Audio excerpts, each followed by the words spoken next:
आज हम पढ़ेंगे अधातुओं के रासायनिक गुणधर्म।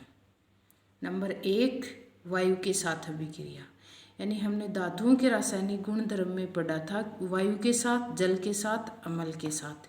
अधातुओं में भी यही पढ़ेंगे, वायु के साथ, जल के साथ और अम्ल के साथ। वायु के साथ अभिक्रिया करके अधातुएं वायु के साथ अभिक्रिया करके अपना ऑक्साइड बनाती हैं,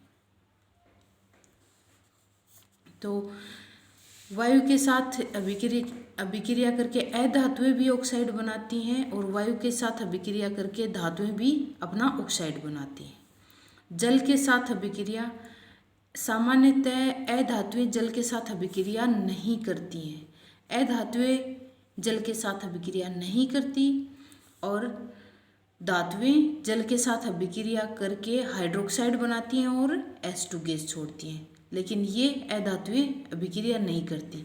एक फास्फोरस ऐसी धातु है जिसको जल में ही रखा जाता है।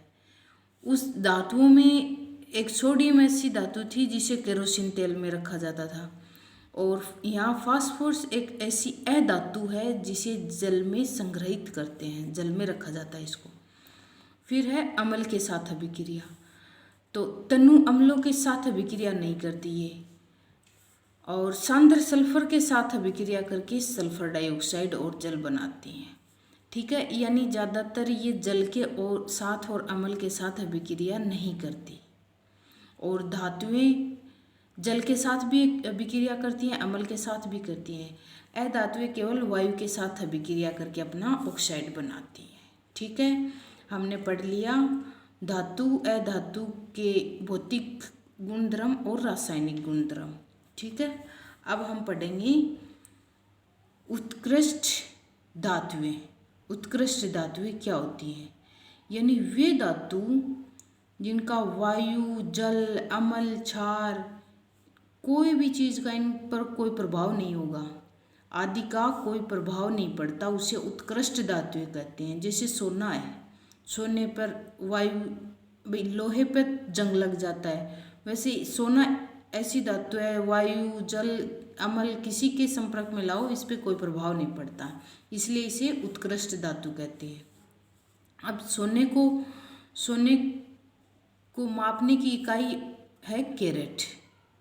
तो शुद्ध सोना होता है वो 24 कैरेट का होता है, जो आभूषण बनाए जाते हैं वो सोना 22 कैरेट का होता है। यानी शुद्ध सोना होता है 24 कैरेट का और जो आभूषण बनाए जाते हैं वो होता है 22 कैरेट का। ठीक है, अब है मिश्र धातुएं। मिश्र धातुएं यानी दो धातुओं से मिलकर बनी होती हैं, यानी दो या दो से अधिक धातुओं की निश्चित मात्रा में मिलाने पर उनमें वांछित गुणधर्म प्राप्त किए जा सकते हैं। ऐसे मिश्रण को मिश्र धातु कहते हैं। जैसे पित्तल है, पित्तल में जस्ता और तांबा दोनों मिलाए जाते हैं, यानी इसे ऐसे भी याद कर सकते हैं पिताजी, यानी पित्तल। तो पित्तल है, इसमें क्या मिलाएंगे? तांबा जी यानी जस्ता, यानी तांबा और जस्ता दोनों मिलाएंगे, तो पित्तल में तांबा और जस्ता मिलेगा। स्टेनलेस स्टील में क्रोमियम और निकल। कांसा में टिन और तांबा, यानी दो दो धातुएं मिलने के बाद जो तीसरी धातु बनती है उसे मिश्र धातु कहते हैं। ठीक है, हमारा ये लेसन नंबर 2 कंप्लीट हो गया। ठीक है।